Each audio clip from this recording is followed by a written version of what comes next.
പ്രിയ സുഹൃത്തുക്കളെ, ഇന്ന് ഞാൻ കഥയല്ല പറയുന്നത്. തമ്പനയിലിൽ പറയുന്നത് പോലെ ഒരു ഭർത്താവും ഭാര്യയും തമ്മിലുള്ള ഫോൺ സംഭാഷണമാണ്. കേൾക്കാം.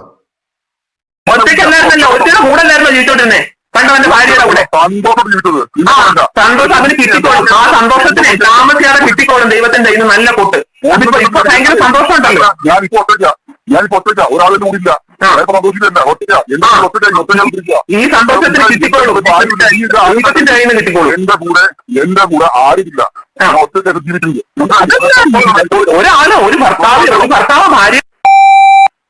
ഹലോ ഹലോ ഹലോ എന്താണ് ഈ എന്തിനാണ് ആൾക്കാർക്ക് കള്ളം പറയുന്നത് എന്നെ കുറിച്ച്? എന്ത് കള്ളം ആരോട് പറഞ്ഞു? അല്ല, ഞാൻ എത്ര ദിവസം പറഞ്ഞു? ഞാൻ അന്ന് രാത്രി പറഞ്ഞു പോയത്. ആരെ കേൾപ്പിക്കാനാണ്? ആരെ കോൺഫറൻസിൽ ഇട്ടിട്ടാണ്? ആരെ കേൾപ്പിക്കാനാണ്?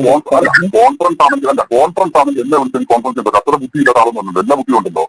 കോൾ കോൺഫറൻസിലാണെങ്കിൽ ഒരു കോൾ കോൺഫറൻസ് ആണെങ്കിൽ ഞാൻ അങ്ങോട്ട് വിളിക്കണം. അല്ലാതെ എന്റെ മറ്റേ ഫോൺ വിളിച്ച് ചോദിച്ചു അതിന്റെ ഇടയിൽ കിട്ടുള്ളൂ. കാരണം എനിക്ക് അറിയാൻ വേണ്ടിയാ. എന്താണ് അറിയേണ്ടത്? എന്താണ് ആർക്കറിയേണ്ടത്? ആർക്കും എനിക്ക് അറിയേണ്ടത്? ഞാൻ നിങ്ങളുടെ വീട്ടിൽ പോലും ഇറങ്ങി പോയി മനസ്സിലാണ്. എന്നിട്ട് എന്നെ 2 ദിവസം താമസിച്ചു. കൊച്ചിനെ നോക്കി. എന്നിട്ട് പറഞ്ഞ കള്ളം എന്തിനാണ്? കൊച്ചിനെ നോക്കിയില്ലേ? കൊച്ചിനെ എടുത്തില്ലേ? 10 മിനിറ്റ് ഞാൻ വീട്ടിൽ കടന്നിരുന്നു. ഇത് ആരെ കേൾപ്പിക്കാനാണ്? ആർക്കും അറിയാൻ വേണ്ടിയാണ്? എന്തിനും നുണ പറയുന്നത്? കുഞ്ഞുങ്ങളെ കൊണ്ട് എന്ത് 10 മിനിറ്റ് കള്ളം പറയുന്നത്? എന്താ കുഞ്ഞുങ്ങളെ കൊണ്ട്? കുഞ്ഞിനെ എടുത്തില്ലേ? എന്റെ കുഞ്ഞിനെടുത്ത് 10 മിനിറ്റോളം എടുത്ത് നിന്നു. സത്യം. അതിനർത്ഥം ആ വീട്ടിൽ കിടന്നറിയാൻ. അതിന്റെ പിന്നെ ആൾക്കാരുണ്ടോ? എന്തോ ആ വീട്ടില് അകത്തോട്ട് കിടക്കുന്നു. വീട്ടിനകത്ത് ഇത് ആരെ കേൾപ്പിക്കാനാ ഈ പറയുന്നത്? ഗ്രീഷ്മയാണോ? ആരെ കേൾപ്പിക്കാൻ ചോദ്യമാണെന്റെ. ആരെ കേൾപ്പിക്കാൻ എന്റെ ചോദ്യമാണത്. എന്നെ ഒരു ചോദ്യം ചെയ്യുമ്പോണ്ടല്ലോ. ആര് ചോദ്യം ചെയ്തു? എന്നെ വിളിച്ചിട്ട് ഓരോ ചോദ്യം ചെയ്തോണ്ടിരിക്കുക. എന്നെ ഇപ്പം മാജിന്ന് വിളിച്ചിട്ട് ചോദിക്കുന്നു, ഇപ്പൊ അവിടെ പോയി കടന്നു. ഞാൻ പറഞ്ഞു ഞാനവിടെ താമസിച്ചിട്ട്. ആര് മാഹിന്ന് വിളിച്ച് ചോദ്യം ചെയ്തു? പിന്നെ ആരാ വിളിച്ചത്? എന്നെ ആരും വിളിച്ചില്ല. മാഹിന്ന് ആരാ വിളിച്ച് ചോദ്യം ചെയ്തെന്ന് പറയുന്നു? നിന്നെ ആരും വിളിച്ചിട്ടില്ലല്ലോ. ആരാണ് മാഹിന്ന് വിളിച്ച് ചോദ്യം ചെയ്തതെന്ന് പറയുന്നത്? ഒരു കാര്യം അങ്ങനെ പറഞ്ഞിരുന്നു. എനിക്ക് എന്റെ അടുത്ത് പറയുന്നെങ്കിൽ ആരാണ് മാഹിന്ന് വിളിച്ച് ചോദ്യം ചെയ്തതെന്ന് ആദ്യം പറയും. എന്നെ വിളിച്ചത് എന്റെ ഭർത്താവ് എന്നെ കാണാനോ എന്റെ കുട്ടികളെ കാണാനോ വന്നെങ്കിൽ വന്നു. അത് ആർക്കാണ് നഷ്ടം? അത് ആർക്കാണ് നഷ്ടം? ഞാൻ നിന്നെ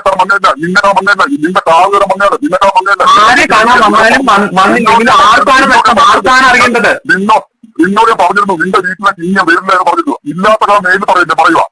ആർക്കാണ് അറിയേണ്ടത്? ഇത് ആർക്കാണ് ബുദ്ധിമുട്ട്? കാര്യം ഞാൻ പറയാം. എന്നെ നോക്കി വെക്കുക. നല്ലോണം നോക്കി വെക്കുക. നിന്നെ പോലല്ല. എന്നെ നോക്കി വെക്കുക. അപ്പൊ ഗ്രീഷ്മ തന്നെയാണ്. അപ്പൊ ഗ്രീഷ്മ തന്നെയാണ്. ഗ്രീഷ്മയെ പറയുന്നത് അവളെ ഭർത്താവ് പറഞ്ഞിട്ട് എന്ത് പറയുന്നുണ്ട്? എന്ത് കള്ളം പറഞ്ഞു? അല്ല, ഞാൻ ചോദിക്കട്ടെ, എന്റെ ഭർത്താവ് ഇവിടെ വന്നെങ്കിൽ അവർക്ക് എന്താണ് കുഴപ്പം?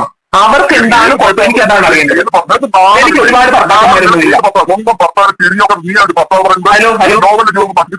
ആയിക്കോട്ടെ, ഞാൻ എല്ലാവരുടെയും ജീവിതം നശിപ്പിച്ചിട്ട് കിടക്കാൻ പോയില്ല. പറയുക എന്റെ കാര്യങ്ങൾ നീ സംസാരിക്കണ്ട. കാരണം നിന്റെ ആരും പറഞ്ഞാൽ ഇവിടെ നിർത്തുക. ആരാന്റെ കേൾപ്പിക്കാൻ പറയുക? അവളെ കേൾപ്പിക്കാനായിരിക്കും. ഇപ്പൊ വരും അവള്. ഒരിക്കലും ഗർഭം കേൾപ്പിക്കാനല്ല ഞാൻ പറഞ്ഞു. നീ ഉപദ്രവിച്ചാല് ഇത്തരം ഞാൻ സ്വസ്ഥമായി വിട്ടുകൊണ്ടിരിക്കുന്നത് നോക്കോട്ട്. ആരാരും ഉപദ്രവിച്ചു എന്നാണ് ഈ പറയുന്നത്? ആർക്കാണ് കുഴപ്പം? ഗ്രീഷ്മയ്ക്ക് എന്താ കുഴപ്പം? ഇവിടെ ജയൻ ചേട്ടൻ വന്നു എന്ന് പറഞ്ഞു. ഗ്രീഷ്മയ്ക്ക് എന്താ കുഴപ്പം? ഗ്രീഷ്മയ്ക്ക് എന്താണ് കുഴപ്പം? എനിക്കത് അറിഞ്ഞേ പറ്റൂ. ജയൻ ചേട്ടൻ ഇവിടെ വന്നാൽ ഗ്രീഷ്മയ്ക്ക് എന്താണ് കുഴപ്പം? ഞാൻ പറഞ്ഞുതരാം. നിന്റെ വീട്ടിലെ കൃത്യം നീ എന്തൊക്കെ തുറയുന്നു. നിന്റെ വീട്ടിൽ കൃത്യം പറഞ്ഞിട്ട് ഞാൻ കുഴപ്പമെന്ന് എന്റെ അന്തത്തായി നോക്കിയ ഒരു പെണ്ണാണ്. അന്തസ്സായിട്ട് വേറൊരുത്തന്റെ ഭാര്യ അന്തസ്സായിട്ട് നോക്കി ഒരു നാണമില്ല. എനിക്കെന്താണ് എനിക്കെന്താണ് പറഞ്ഞിട്ട് അവിടെ എന്നാ അന്തസ്സായിട്ട് അവിടെ പുറത്താൻ ഭാര്യയോട് പറഞ്ഞു. അത് തീരുമാനം പോവാ. നീ എന്താ ശിശുവിന്റെ പുറത്തുണ്ടായിരുന്നത്? നീ പുറത്താൻ പറ്റില്ല. എല്ലാം അയച്ചു കൊടുത്തു. എന്റെ ഞാൻ എന്താ അയച്ചു കൊടുത്തത്? ഞാൻ അവന്റെ അവൻ എന്താ അയച്ചു കൊടുത്തെന്നായി പറയുന്നത്? ഞാൻ അവനെ ഒരു കൊണ്ടും അയച്ചിട്ടില്ല. ഉണ്ടെങ്കിൽ കൊണ്ടുപോകാം. എനിക്കറിയാത്തൊന്നും കൊണ്ടുവന്നിട്ട് ഞാൻ എന്തായാലും വേറെ എന്റെ ഭാര്യ ഭർത്താവിന്റെ കൂടെ പോയി കിടന്നില്ലല്ലോ.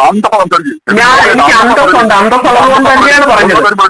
ഇപ്പോഴും അവർക്ക് വല്ലവരുടെയും ഭർത്താവിനെ പിടിക്കാൻ നടക്കുന്ന അവൾ വൃത്തിയായിട്ടാണ്.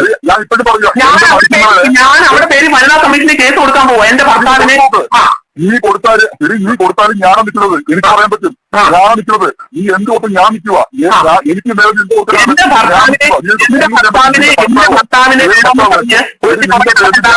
പോവാ. നിന്റെ പേര് ഞാൻ ഡിവോഴ്സ് കേസ് കൊടുക്കും. ഈ കോടതി വന്നേ പറ്റൂ. നീ ഒറ്റയ്ക്കോടെ നാളെ നിന്റെ ഞാൻ ഡിവോഴ്സ് കൊടുക്കുക. നിനക്കെതിരെ ചെയ്യാനുള്ള എല്ലാ കാര്യം ചെയ്യാൻ ഉതറിയോ? ഇത്രയും ശരിക്കും തള്ളം പറഞ്ഞേരോ? ഞാൻ എന്ത് പറഞ്ഞു എന്നാണ് പറയുന്നത്. വല്ലവരും കേട്ടോ എന്റെ തോളെ ചാടാൻ വരരുത്. വല്ലവരുമാരും ഭർത്താവിനെ വലിച്ച് നടക്കുന്ന വല്ലവരുമാരും എന്തെങ്കിലും പറയുന്ന കേട്ട് എന്തെങ്കിലും ചാടാൻ വരണ്ടേ? വല്ലവരുമാരും ഭർത്താവിനെ വലിച്ച് നടക്കുന്നവളുമാര് പറയുന്ന കേട്ട് എന്തെങ്കിലും ചാടാൻ വരണ്ട. വെള്ളം ചോദിച്ചോ? ഒരു മണിക്കൂർ വെള്ളം ചോദിച്ചോ? ഒരു ഭർത്താവ് ചത്താ പോലും വെള്ളം വേണ്ടെന്ന് പറഞ്ഞു തരായിരുന്നു. ആരായിരുന്നു പറഞ്ഞത്? അത് മതി സത്യം പറഞ്ഞു എന്താ പറയല്ലേ? അമ്മ കൊച്ചു നാണം കെട്ടത് ഉള്ളവർ ഒരു മനുഷ്യനെ ഒറ്റ ജീവിക്കുക അല്ല ഒരു ഒറ്റയ്ക്കല്ലായിരുന്നല്ലോ, ഒറ്റയുടെ കൂടെ അല്ലായിരുന്നോ ജീവിച്ചോണ്ടിരുന്നേ? കണ്ടവന്റെ ഭാര്യയുടെ കൂടെ സന്തോഷം ജീവിച്ചത്. സന്തോഷം അതിന് കിട്ടിക്കോളും. ആ സന്തോഷത്തിന് താമസിയാതെ കിട്ടിക്കോളും ദൈവത്തിന്റെ ഇന്ന് നല്ല കൂട്ട്. ഇപ്പൊ ഭയങ്കര സന്തോഷം ഉണ്ടല്ലോ. ഞാനിപ്പോ ഒറ്റയ്ക്ക ഒരാളെ കൂടിയില്ല. സന്തോഷിക്കല്ല ഒറ്റയ്ക്ക ഈ സന്തോഷത്തിന് കിട്ടിക്കോളും. ദൈവത്തിന്റെ കയ്യിൽ നിന്ന് കിട്ടിക്കോളും. എന്റെ കൂടെ ആരുമില്ല. ഒറ്റയ്ക്ക് ജീവിക്കുന്നത് ഒരു ഭർത്താവ് ഭാര്യയുടെ വീട്ടിലൊന്ന് വന്നാൽ ഇപ്പൊ അവർക്ക് എന്താ ബുദ്ധിമുട്ട്? നിന്റെ കഴിവില്ലാതെ എന്ത് സംസാരിക്കുന്നത്? അവന്റെ നിന്റെ കഴിവില്ലായിരിക്കും. ഇനി ആദ്യം നിന്റെ കഴിവ് വെച്ച് എന്റെ കഴിവൊക്കെ ഞാൻ എനിക്ക് 2 പിള്ളേരുണ്ട്. പോലെ വീട്ടുപണിക്ക് എനിക്ക് പറ്റത്തില്ല. മനസ്സിലായില്ലേ? വേറെ പണിക്കല്ലേ ജയിച്ചേക്ക് പറ്റുന്നത്? വേറെ വല്ലവരുമാരുടെയും പണിക്കല്ലേ ജയിച്ചേക്ക് പറ്റത്തുള്ളൂ. അത് സ്നേഹിച്ചുണ്ടോ?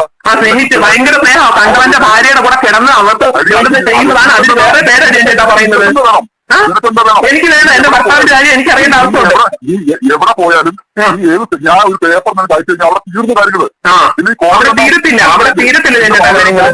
അവിടെ തീരത്തില്ല. എനിക്ക് ഡിവോഴ്സ് വേണ്ട. എനിക്ക് ഡിവോഴ്സ് ഇല്ല. എനിക്ക് മനസ്സിലായില്ല. എനിക്ക് ഡിവോഴ്സിന്റെ ആവശ്യമില്ല. ഞാൻ ഇനി ഗ്രീഷ്മയുടെ പേരിൽ ഞാൻ വനിതാ കമ്മീഷനിൽ കേസ് കൊടുക്കും. ഇനിയും നിങ്ങൾ കമ്മ്യൂണിക്കേഷൻ നടത്തിക്കൊണ്ടിരുന്ന ഇത്രയും ഞാൻ ഇനിയും നിങ്ങൾ കമ്മ്യൂണിക്കേഷൻ ഉണ്ടാവും. എല്ലാം ഉണ്ടാവും. ഒന്നും ചെയ്യാൻ പറ്റില്ല. പിന്നെ ഞാൻ നിന്റെ പേരിൽ ഡിവോഴ്സ് പെറ്റീഷൻ കൊടുത്തു കഴിഞ്ഞാൽ കോടതി അവിടെ തീർന്നല്ല കാര്യം. ബാക്കി നടന്നു കോടതി കേസ് നടന്നുകൊണ്ടിരിക്കും. മനസ്സിലായില്ലേ? ഞങ്ങൾക്ക് നിയമം അറിയത്തില്ല. ഇതിന്റെ പണിയൊക്കെ പോകും. നോയം കൂടി പറഞ്ഞു നടക്കാതെ കുറെ നാളെ നോയം കൂടി നടക്കുന്നു. നാളെ ഇല്ലല്ലോ വല്ലവന്റെ ഭാര്യയുടെ പുറകെ നടക്കാൻ.